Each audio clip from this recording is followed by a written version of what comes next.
Welcome back to another episode of XYZ. I'm Ben Sampica, and today we've got a mystery bag topic. So we don't even really know what we're going to be talking about. We're just kind of let the conversation go as it will, and see where it takes us. So let's get started.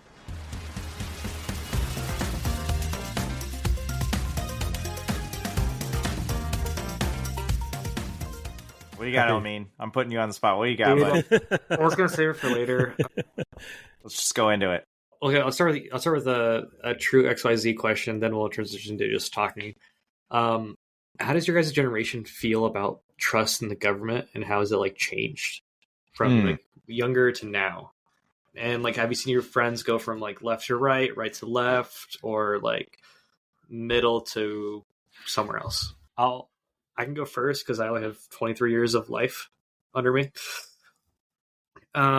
So definitely when I was younger, and online and playing a lot of video games and playing with those type of gamers back then, it was definitely, looking back at it now, pretty right leaning, and I understand, you can understand how that right wing pipeline from just being a kid who plays games slowly being pushed one way or another. But as I grew up in middle school and high school, I would say most people were left. I did go to Des Moines schools, which were a lot more diverse than other schools around Iowa. So I feel that as a part of it. But as I've gotten older in high school and Trump, I've seen more mostly males kind of go from I would say centrist, or conservative economically, and lean left towards for political issues, have kind of full swing to the right. Where it's just wife cooks, I go to work, stuff like that. But that's a small small minority of them. And you said that was your friends? You've seen some of your friends do that? Yeah, some of the kids I was friends with were stories about those guys being assholes. And then just people I've seen on mostly Instagram, and people don't understand their Twitter, or back when you could see people's Twitter likes and stuff. We kind of looked at some people from our high school, holy shit, this guy's kind of crazy. Was there any signs, of that shift occurring? If you look back with hindsight, 2016 Trump, 100%. It was but I mean even when before Trump, pre-Trump, when they were still left leaning, or at least outwardly left leaning, was there still any signs of sort of, I don't know, brain rot or what? Yeah. I'm going to take back my previous statement from Trump, just because it makes sense that kind of changed people, because that's when the age we were all 18 for the 2016 election. That was the first election we could vote in. So that's probably why we see that shift more. When I was younger, it was kind of hard. I feel it was very left, at least where it's support teachers, at least, or it's all very socially left, gay rights. You guys remember early Iowa, we were kind of helping that kind of stuff. And then probably, all economically, they're probably kind of going right. Most Bosnians, I can speak on this, Bosnians in Iowa were very left. They're very democratic. But as we've gotten, most of us are either entrepreneurs, they do blue collar stuff, they super high in banking.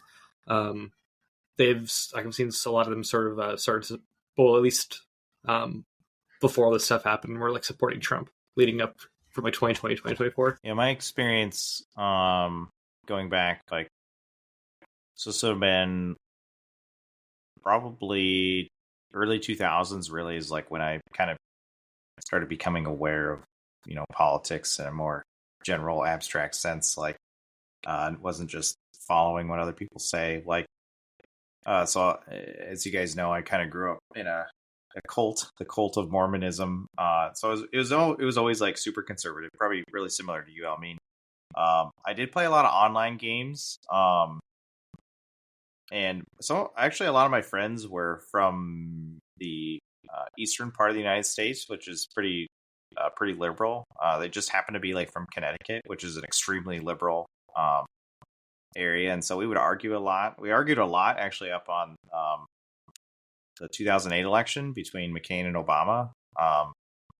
And uh, it's actually really cringy. Like I've run into some old emails that I had, like my Hotmail account, back when I was 14, 15, 16. Just happened to be looking through like emails that I had sent around that time, and it's like I am like unrecognizable as a person. Back then, I won't share the contents, but it was wild. Like, just sort of that peddling that I was doing then in misinformation and just general, just ignorance and incompetence. And a lot of it really stemmed from my parents too. So, and I'm sure that's a thing that'll ring true just in general. You know, you kind of look up to your parents and they shape you. But that really didn't change until actually I got to college. So I'm one of those people that like college, you know, liberalized and changed kind of. And it actually leading up to the 2016 election was kind of like my pivotal point. So I would have been 26 at the time. I actually thought that Trump was like, because I was like chronically online at this point on Reddit, and Reddit kind of had like a sweet spot for Trump a little bit in the fact that he was like kind of like this wild card, you know. You know, I wouldn't say it was like, you know, Reddit was always very liberal, always very, you know, for Hillary Clinton at the time, but there was definitely like little more pockets of, hey, like, you know, Trump may not be that so bad type of thing. And I remember it was around that time that Reddit actually like the CEO of Reddit restricted, you know, quote unquote restricted like free speech on the platform. And I remember that was like a huge thing of, you know, they banned some subreddits that were frankly toxic and horrible places of like, you know, doxing people and stuff. And I remember like being like, well, that's wrong. You know, free speech is important no matter what, you know, and basically sort of like leaning into that a little bit. And then it just kind of like, I had like 2 weeks of like starting to drink like the Kool-Aid. And then I was like, what the hell is this? And like, I was like, oh wait, these people are like real. This isn't like a meme thing anymore. And like, you shouldn't, like, this is actually like really bad. And I like swung super hard to the like all the way again, rest of the way, like, hey, this type of stuff is dangerous. It's pedal, you know, it's, and I completely just kind of like reverse geared out of that, realized that the company of all these people are actually like super terrible. So that was kind of like my journey into there. I did have a few friends in college that I would say like I could recognize like the crazy that they became, mostly in the fact that like they were super like crazy liberal folks too. Like they were like, it was like part of their identity, you know, it was really part of their identity. And so, you know, when Trump kind of came around, I think they even like one of the guys that I know, like he actually voted for the Democrat in 2016, but like by 2018, dude was like, you know, like is like a Christian, you know, evangelical, like a hard Bible thumper. Now it's wild. It is a wild transformation. Like the guy's completely unrecognizable now. So that's my story. Well, of course, I'm going to give you, another rural Midwestern point of view from the 70s and 80s. But yeah, it's definitely being out there was definitely very conservative, as you'd, I guess, expect. But, you know, back then, I know you guys have probably heard this, but back then things were not as polarized as they are now at all, nowhere near. I remember thinking it wouldn't be unlikely for one of those conservative farmers, you know, to vote Democrat if they felt like that was the right person, you know, and vice versa. You know, we in my household, my parents were fiercely independent, but I would say left of center, definitely left of center. And, you know, they would support the Republican governor of Iowa, who I've met a couple times. I thought he was a good guy from everything I know now. So it definitely wasn't as polarized. which is it's kind of sad that we've gotten to that point. But I think for me, as far as my journey, I would say that I was probably a little right of center on some things growing up too. And like you said, Ben, if you'd seen some of the things I'd written or talked about back then, I wouldn't recognize myself now. I think just being around that, and I was liberal compared to all the people I was growing up with, but out in the bigger world of things, I was more conservative, I'd say. And then again, college, I would say the first college I went to was in a very conservative part of northern Missouri, and it was there were it was very conservative. So I got kind of a mix of the even more conservative than maybe what I grew up with, like super hard, Bible thumpers, like you said. Plus, I met and befriended the first minority friends, I'd ever had. And so I kind of got some diversity in there, with the, met some different people, got some different perspectives. And so I think that was kind of the beginning. I know this is a bad thing to say now because everybody's saying, well, college turns you liberal, but I don't. I think for a while it almost made me a little bit more conservative because of who I was hanging around. But by the time I met some different people, different backgrounds and everything, I saw some different perspectives. And then I started going way left. Yeah. So for you, Chris, what was your moment, I guess, in your bubble of people where you thought that, almost like it was like a snap of the fingers, things have kind of changed. I guess, for example, my moment of that would have been probably when Iowa in 2008, was the first state to sort of recognize gay marriage, right? And all of a sudden it was everyone I knew took sides on that. It was everyone got in the trenches on that. And that was in my life, that was when this started in my life, this whole journey to everything is politicized. Yeah. No, I was going to say the exact same thing before you brought that up. I couldn't remember the year, but that I was thinking it was before that. But yeah, no, that's definitely a changing point right there. Was there any precursor to that at all? Yeah, okay, so this is embarrassing to admit now, but of course I was a music major, right? So I knew a lot of that's stereotypical, I realize, but there were a lot of LGBTQ in the music department and the arts, and I met a lot of LGBTQ people there in college. And at first I'll be totally admit that I was, back in the 80s, it's there was the AIDS thing, there was everybody, it was not cool to be gay. It was really a bad, it was a bad time to be LGBTQ. And I was scared to death of those people. I didn't want anything to do with them. But after I befriended some and I got to hear their stories and what they were going through, I realized, okay, you're not the predators that everybody makes you out to be. You're people, and you deserve the same rights that everybody else does.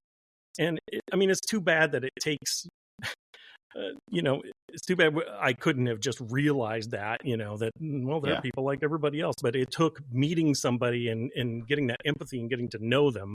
So I'd say that's the precursor is getting to know some of them. And friends. I had in my college, speaking into that, college liberalizing you, my girlfriend at the time, actually, her best friend was a gay guy, and she lived with him and everything in her apartment. And this guy was the most obviously gay dude you've ever met. He's happily married now, I believe. Still have him as a friend on Facebook. And and that was incredibly eye-opening for me, because I didn't know, living in Iowa, you hardly even see, someone who is non-white, for the most part.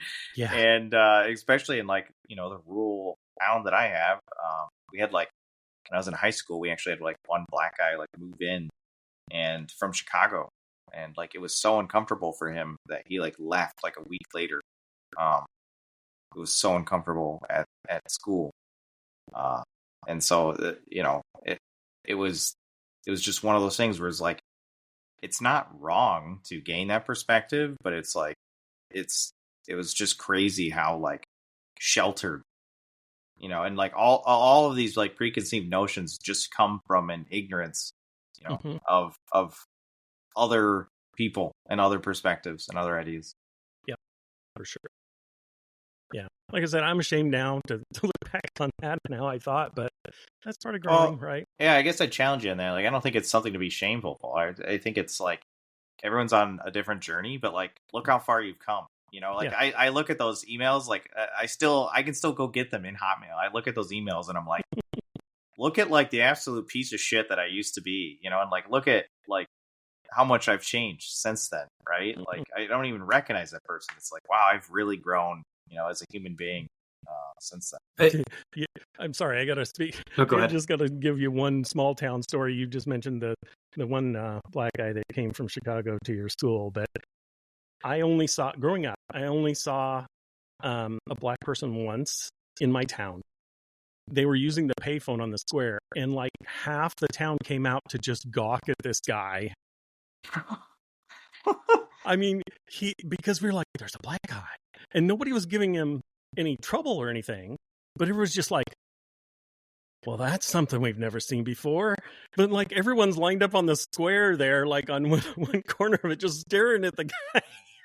My God, dude was probably like, did I get into like a sundown town or something? Yeah, like, what the fuck is going on? I would like, man, looking back on it, like I would be like, man, if I were that guy, I would be like totally freaking out. Anyway, sorry, yeah, for sure. That's wild. Yeah, that is crazy. So the question.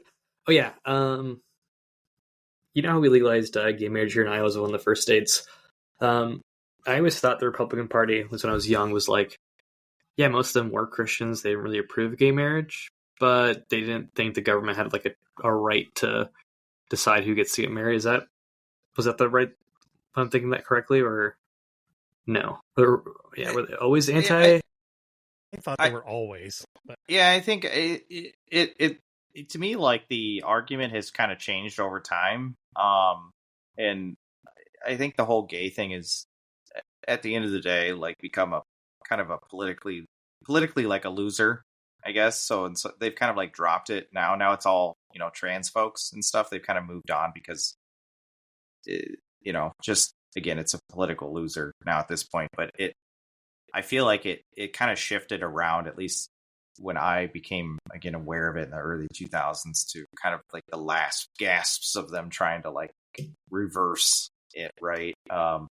And it was kind of like, to me, in the early 2000s, it was still like some of the AIDS scare type of stuff. You're going to get AIDS, or it's bad for your health, or whatever it was. It was sort of like appealing maybe to like the left side of your brain, like now. And then it kind of changed into like, well, it got a lot more like evangelicals, like, well, like God hates that and you're going to hell, so don't do that, and if you support it also, you're going to hell. So that's kind of like where I feel like that kind of shifted to, and I to me, and again, this is just like my opinion, but like I feel like a lot of the arguments around these things have shifted from sort of an attempt at some sort of data driven to, hey, like this is just purely like faith based or that, and it's not really grounded in any sort of train of thought or anything. It's just, this is what the book says, or what, this is my belief. Yeah, that's kind of what I remember about the whole gay thing is growing up 70s and 80s. I didn't really hear a lot of talk about the faith part of it. It was more about, A, you're going to get AIDS, or B, they're predators. I mean, that was a big part of it. It was just like, oh, they're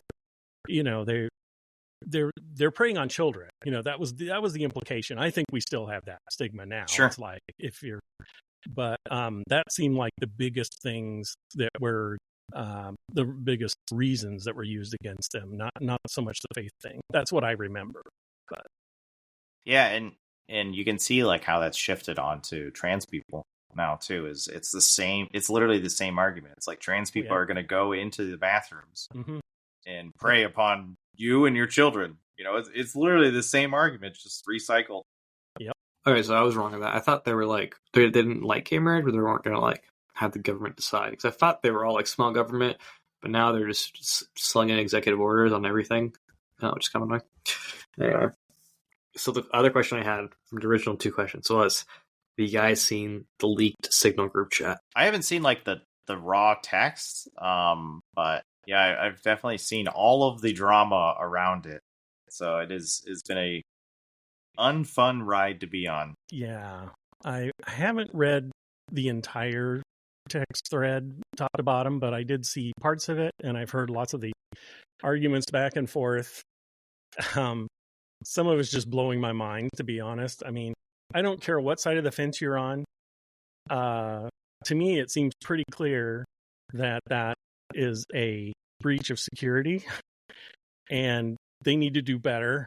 You know, even if you're not going to fire somebody over this or whatever, they need to just own up to it. You know, own up and say, okay, we really screwed up, but no, nobody can do that. They're just like, let's blame the journalist. Let's say they are not really attack plans. Let's like all this like words that just the alternative facts and all this stuff that they're throwing around is just like, just own up to it. You know, every administration does something stupid, more than once, but just call it what it is. It was a security breach. It was a mistake. And yeah, anyway. I think both sides do agree with that. There needs to be a mistake, but I think we differ in the punishment. Like I've seen comments on conservative subreddits, because I like to go see what both sides are like thinking, and they were talking about, it's like, oh, it was a mistake, like it was just a journalist, and like they weren't really like war plans, right? They were just like strike locations. They're just like kind of like, it's okay, it's not a big of a deal. Like people make mistakes. I think he should just like say he made a mistake. For me, I think he should resign. Like, yeah, there's no excuse for using Signal. Yeah. Like I'm no expert on like, the protocol and security. All of this stuff is like, obviously these people need to know like how all this stuff works. Like at a very high level, they have to be, kind of the best and the brightest. And I don't pretend that I'm even anywhere close to that. But at the end, to me, my opinion is, if this guy was, and I'll attack this from a purely partisan point of view. If this guy was a Democrat, I would be calling for this guy to resign. Like, absolutely. I don't give a shit. Like, you messed up. Right. Like, this is the worst. Right. Like, this is so terrible. You messed up. Get out. Get out. Exactly. I don't care who you are. Get the hell out. Right. Yeah. And so it's like, to me, it's like nonpartisan, in that way. Like, it has nothing to do with the dude's politics. Like, the 3 people in there, like, goodbye. You messed up so bad. You should have known better. You have no business doing that. Like, we can't take the risk, of you messing up this bad again. I agree. I totally agree. Yeah. And I've said that for Democrats. I'm Democratic, but I've said that for him. Like, he needs to go. But yeah. But to me, what's bothering me is like the White House press secretary. What she keeps saying is, these were not attack plans. Or they weren't war plans. They were attack plans. They were just, this is just conversations and planning and whatever, high level things. And it's nothing. I'm like, wait, it is not. You were saying bombs are being deployed. Bombs are dropping. That is not high level. Yeah. I don't know. I just don't get it. Yeah. I think what's worse is 2 days before it even happened, they were like, we're going to go bomb the like Houthi targets. 2 days before it even happened, like, and the journalists saw those texts, like that journalist was, secretly doing something else, or if it was like he could have done something like with that. Well, yeah, like I know that Tulsi Gabbard at the time was in a different country, and I can't remember the fellow's name, but he was also in the chat, and he was currently in Russia. Yeah, I saw that on that, and it's name. Like that absolutely got intercepted. And put my tinfoil hat on. But even if it didn't, like, why would you run the risk of that? Because think of like all the side effects of this too. Like, I think of like if I was a ally country of the United States, and all of a sudden I couldn't trust that my intelligence, that is not getting fed outside of where I think my intelligence is getting fed, that's a huge leak, potential. And that's a risk factor that, can I accept? I don't know. Well, I guess the journalist thought that it was just disinformation. He didn't think it was real until he said he didn't know it was real until he actually saw that bombs were being dropped right at the time. It's like, oh, yeah. Wait. I think the best thing to come out of this is the Signal CEO said, "This is the best ad I could have ever gotten. Signal's so secure you can plan like your war planes on it." Sure. Yeah. Like, dude, perfect advertisement. Yeah, that is pretty good. Trusted to bomb people with. I've never heard of Signal before this, I'll be honest. I never used it, never heard of it. Have you guys?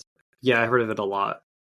Yeah, I've heard of it. I've never used it, but yeah, I've heard of it, in that same context. I'd say like the hyper security aware folks, or I have a streak of libertarianism in me, and I guess not the politics of it is more as like I like to see like what those folks are up to, because they're sort of just like interesting to me in general. But yeah, they're super into that type of stuff too. Super secretive, personal. Everything's super private. Yeah, I used for the podcast Dark Knight Diary. Shout out them, amazing podcast. Every single episode, it's like the darknet drug dealers use Signal to communicate, or these hackers use Signal to sell data and stuff like that. Oh, speaking of the dark web, to change, what do you guys think of like all this crypto stuff too? I think I missed that. What's going on? Just like the federal government's like investing in crypto now too, like actually withholding or holding actual like crypto investments too. So it's kind of interesting. I guess I'm not surprised on, it was all about making money. Maybe the original, idea back in 2010, 2009 was, this non-government sponsored, currency. But it's just funny how now it's like, once the federal government like started, essentially holding Bitcoin and stuff, like this price jumped up, and it's like, wait a minute, I thought literally the entire foundation of this thing was to like be decentralized, and not, kind of like give a big middle finger to the government, of the entire world. And here we are. Yeah. Yeah, it's crazy. It'd be really cool if like all of the non like mega hedge funds or governments that are buying Bitcoin right now, like everyone else just kind of just dumped the fucking coin, just see what happens, like let it go to cents, switch coins to a different coin. I've been in and out of like, I liked crypto before, like 2013 I heard some YouTubers talk about it, I looked into it, I thought it was like, whoa, this is going to be like the future, like I'm going to pay with everything in Bitcoin, like that's what I thought, because that's kind of what I was hearing.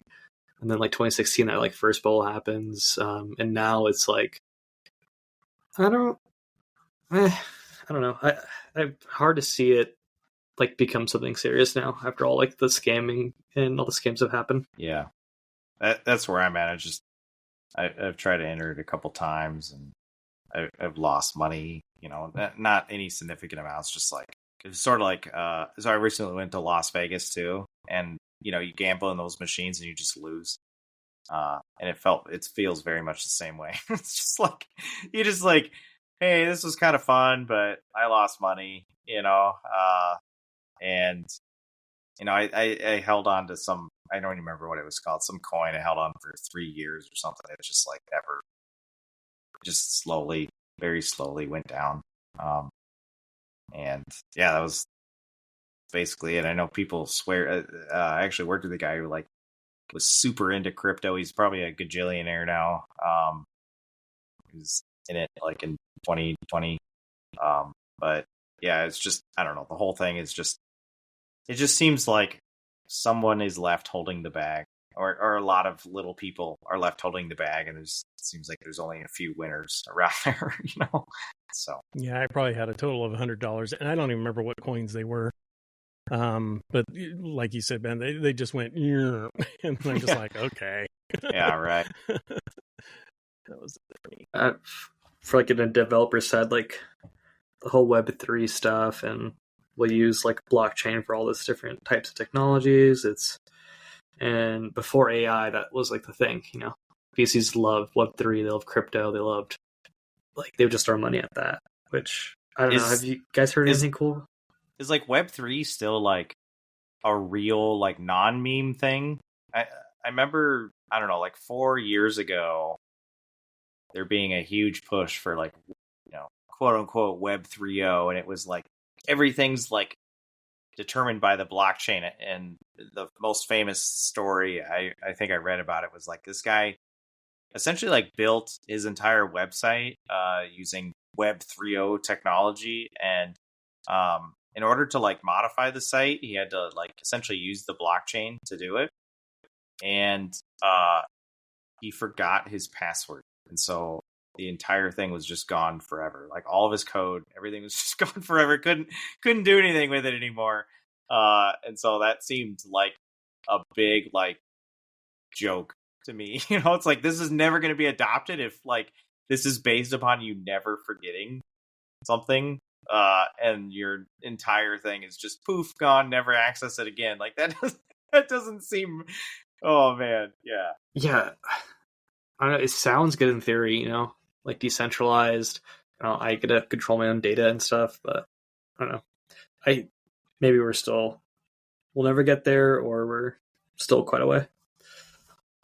Like mass adoption. Speaking of the government and monetary stuff, did you see where I forget what they're called, the BRIC group? There's a group of nations. I think it's like Brazil, India, I can't remember what else, but Canada and UK, I think. Is that what it's? I think it's BRIC, and I can't remember, but but anyway, they are talking seriously about moving away from using the US dollar as kind of like the international currency. They're trying to come up with like their own currency to, because like most international transactions, I think right now happen in US dollars, and they don't feel comfortable with that anymore. Oh, I'm sorry. It looks like it's Brazil, Russia, India, China, and South Africa. Okay.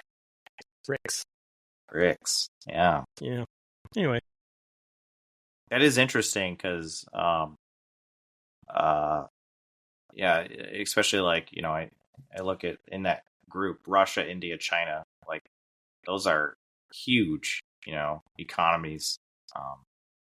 China even rivals ours, or by some estimates is like greater than ours at this point. So like, that would be a huge, some huge like pressure downward on the US dollar for sure, on its power. Yeah, I honestly did not really know about this until like this election cycle about BRICS and like everything that's been happening with that. I'm on the Wikipedia page. It's been going on since like it was 05, 07. Crazy. I've been listening to a book called Brotopia, Breaking the Gender Boundaries in Silicon Valley. And fun fact, the whole a programmer being like a nerd stereotype was just created from how they used to do hiring tests back at IBM. And so like explain that. Yeah, this is really cool. So like we've as a programmers, like we kind of like self-selected this to happen. They did a bunch of, it's called a Cooter preference test, which profiled like the most successful like programmers at like IBM at the time, and they were mostly just like white men with like certain social tendencies. They like puzzles. They worked alone, and they were like very obsessive with like small things. It just kind of hang out. They all end up just being like some nerds. So using this hiring test, when someone else that didn't fit the stereotype, they would never pass that test. So that's how we got mostly males, and mostly like these like, we think of like a nerd, stereotypical, can't speak to other people. Because at the time, that's all that the programmers were. So, and they're like, oh, if you're not this, you're not a good programmer, right? So a lot of women got excluded out of the field from that. That's kind of what the book talks about.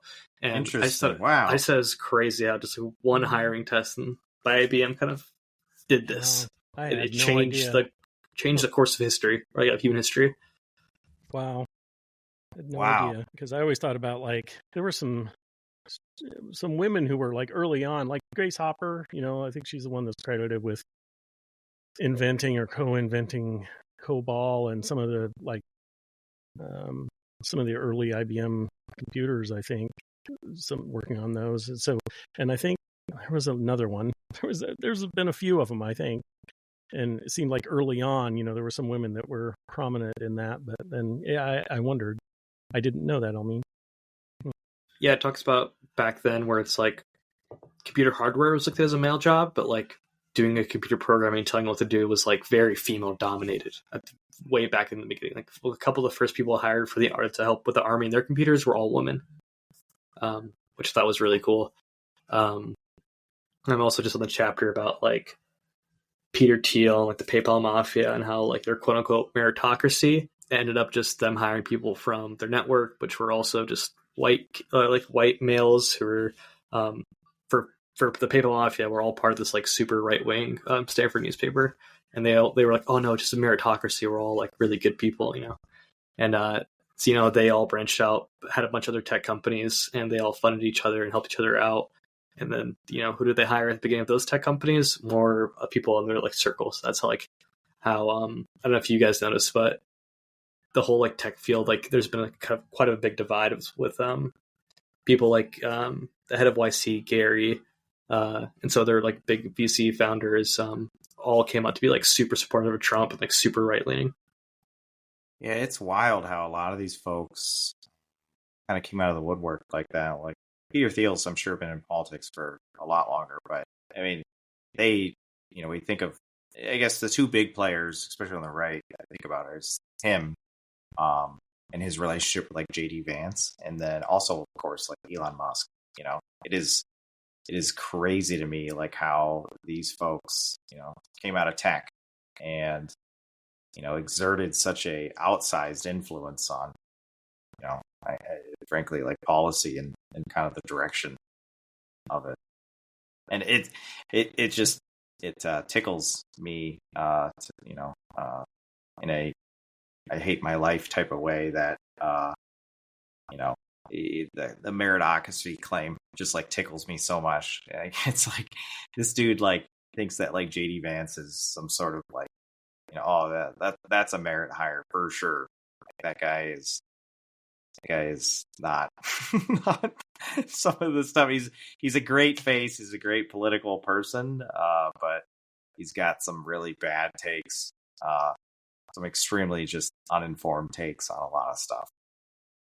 Yeah, they all can be traced back to Curtis Yarvin. You guys ever heard of him? No, I haven't. Who's that?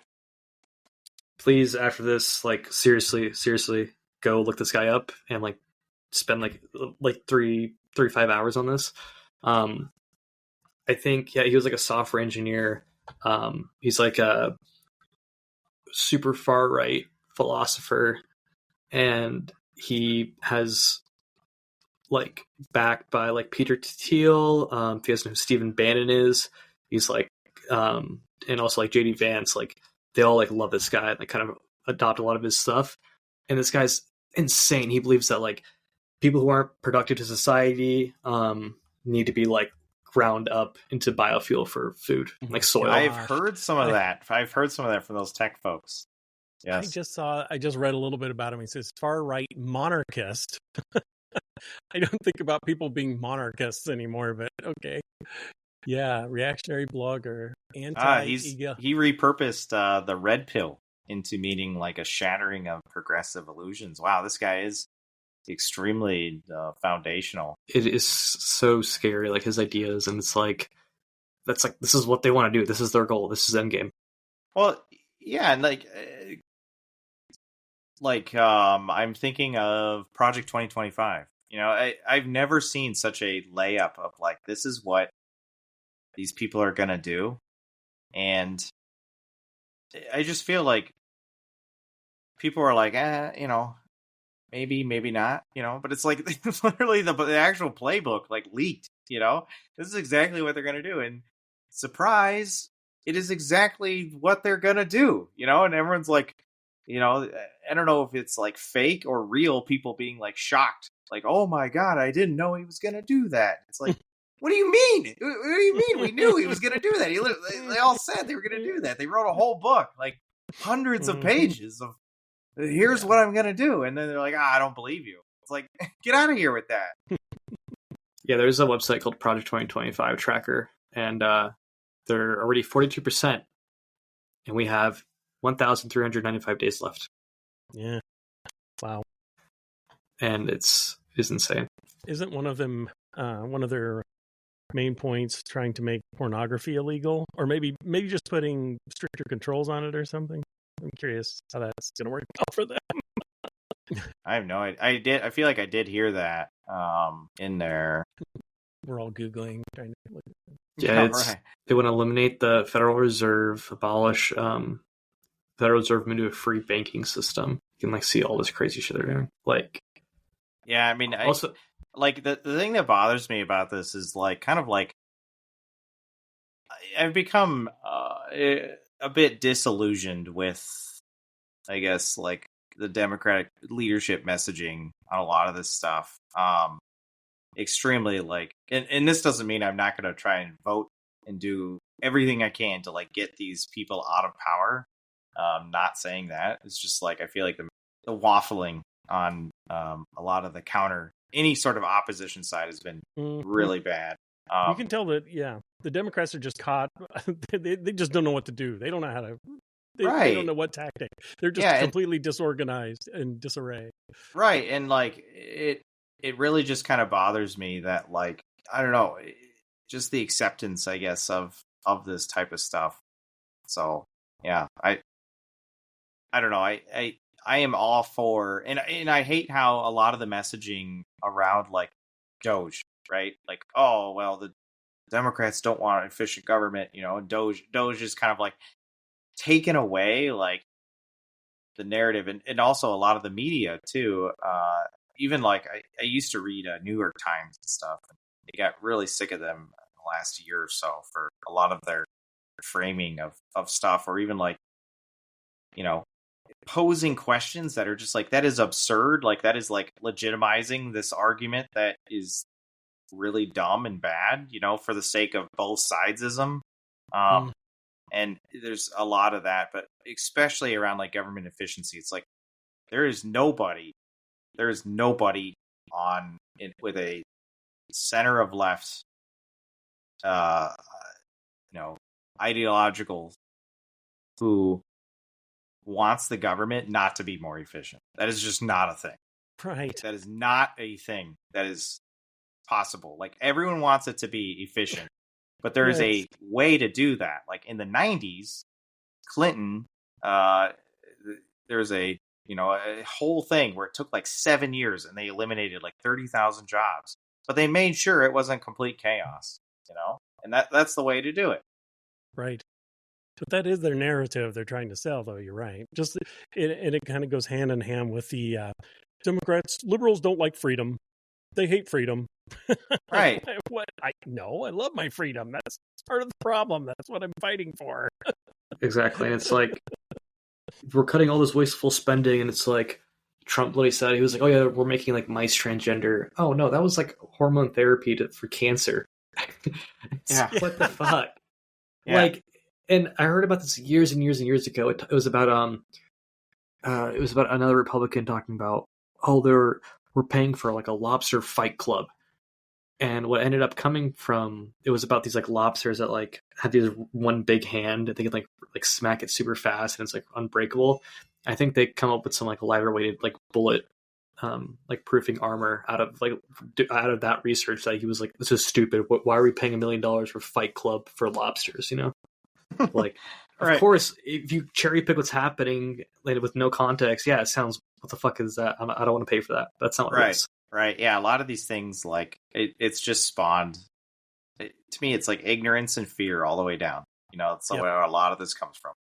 for sure. I'm still very optimistic about the future because otherwise, what's the point? I am too. Yeah.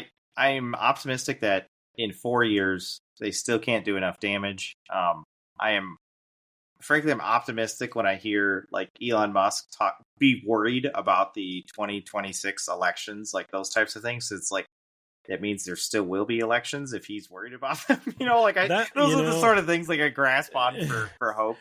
Yeah, not to be total doomsday, whatever, but yeah, I have some friends who really believe that there will be no election, or it's going to be a total, rigged election where now, make everyone have a passport and blah blah blah, and that in certain areas they're never going to get passports because they're shutting down the offices that issue passports. So I mean, I don't know.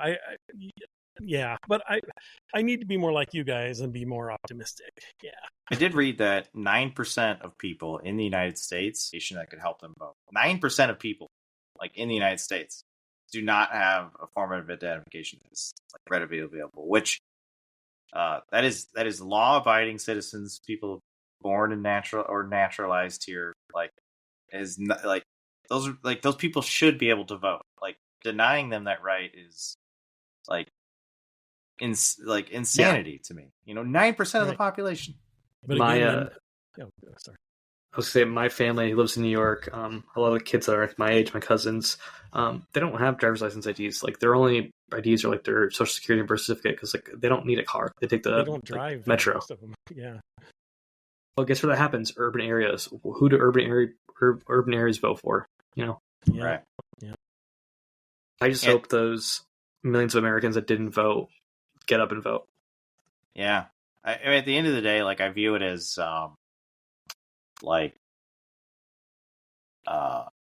of these things, like I don't know, just come down to folks like needing to get out and like I don't know, just the whole civics thing is just like really gone downhill in our country, and it's just like super unfortunate. I don't have any answers for that. I feel like it's so multi-pronged. I'm sure there's a lot of smart people out here that have done PhDs on how to solve maybe some of these things, but it's just like, our education system has kind of failed us. I sort of agree maybe with a lot of I don't know, the Republicans maybe at a very thin layer, like where they're coming from. It's like, yeah, like the education system does like kind of fail us and does suck for a lot of kids, because a lot of kids, like the whole test based, thing sucks and is dumb. Like I hated that. I did not excel in that environment at all. That was not me. And so I feel like it does fail a lot of kids, and there are a lot of problems with it. But the answer isn't to just gut everything, like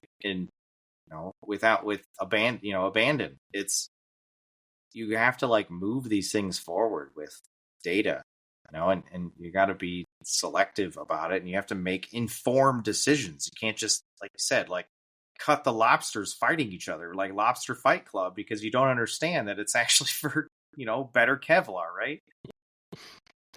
Crazy. I don't know. I still I'm seeing all these people who are like, yeah, I was like for Trump, like 2016, because 2016 was like a fun time in my life. These people weren't really actively what's going on. And it's like, oh shit, no, this is actually kind of stupid. Like everything that's going on. So I think more people are going back to what I think a Republican was, a little bit more left than what they are now. Actually, a lot more left. Okay, so I have a tangent. Oh, go ahead. Go ahead. No. Sorry, I was going to do something completely different too. Yeah, I was going to go on a more lighthearted tangent here, because you'd mentioned the IBM thing and about the perception of the white nerd and all that. So, do you guys remember? Probably not. This would be probably before your time. The 90s when they were doing it was like Mac versus PC. It was like a huge polarization. It was like you were IBM PC or you were Apple. You were like in one camp or the other, and the two were like, "Argh." And there were these commercials that where the guy and the nerdy looking guy with the glasses And maybe he had a pocket protector in some of the commercials, or he at least has a suit and a tie. And the other guy's just like, chill guy.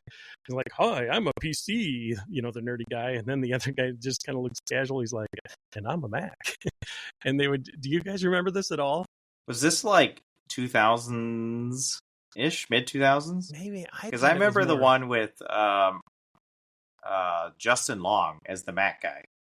And and the other guy was like wearing a suit. He's a comedian too. Oh yes, it's Justin Long. John Hodgman. Yes, John Hodgman and Justin Long. Yeah, I remember those.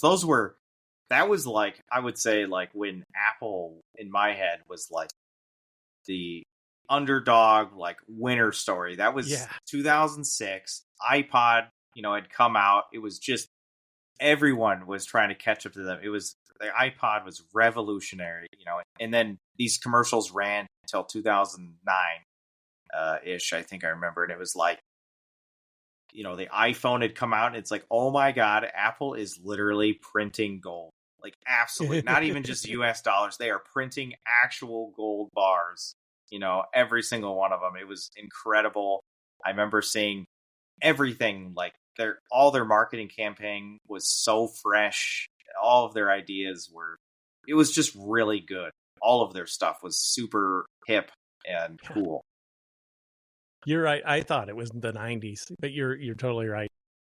It was early or mid to late 2000s actually. So I don't know. I just wanted to go down that trip of memory lane after you said that. The whole because that was targeting like literally like my generation too. The whole iPod stuff, because I was 16, 17, 18, 19 at the time, and it was like I remember all of my classmates, like you wanted like the iPod Shuffle or iPod Nano or whatever, and it was like everybody had one. Everyone, you saw those goddamn earbuds in, and they're like, this person's social status up instantly, like two bars, and man, like I just remember it really made, because I was super nerdy at the time, and it kind of moved that the being a nerd is okay, being a nerd's cool, like to the left, like shifted it into my arena a little bit, because it's like, oh hey, like it's this piece of technical thing that you're messing with, it's a little computer, in there, and it was kind of like I don't know, it was just kind of a way to make me feel a little more like, hey, I'm not so nerdy by playing video games and knowing a lot about computers and stuff. It's like, yeah. One last thing, if no one has anything else, I have a cool story. I like stories. Sweet. So I'm going to send this link so you guys can read this as I tell the listeners. It's from the Wayback Machine because it's a Bloomberg article and no one wants to pay for a paywall. So this guy who took these photos also took photos for my startup Claimable I work at. And he told my boss this about, he was doing a piece on, I think, Tim Cook. And so, but while he was in like SF, he went to this hacker hostel for a week. And when he first got there, like before he went there, he's like, hey, can I come in and like live with you guys for a week and like interview? And this is a time where, if you don't know what a hacker hostel is, we're a bunch of like software engineers, people who want to do startups, live in this like shared house, usually because it's cheaper to live with a bunch of roommates than, have your own place. And they're all trying to do their own little idea, or sometimes they get to stay there for free, but they give equity to the person who owns the house, stuff like that. Sort of like the TV show Silicon Valley. And my boss was saying that the photographer was telling him that when he first got into the hostel, there was like people were coding, there was like cocaine, there was drinking, there was like orgies going on, people were doing whippets. Did you see that photo? And he's like, do you guys know like why I'm here? And they're like, oh yeah, you're gonna come interview us. And he's like, I also mostly like take photos. He's like, I'm gonna give you guys 5 minutes about like what's going on here. Then I'm gonna walk out. And so he walked out, smoked a cigarette, came back. The only thing that changed was there's no more cocaine.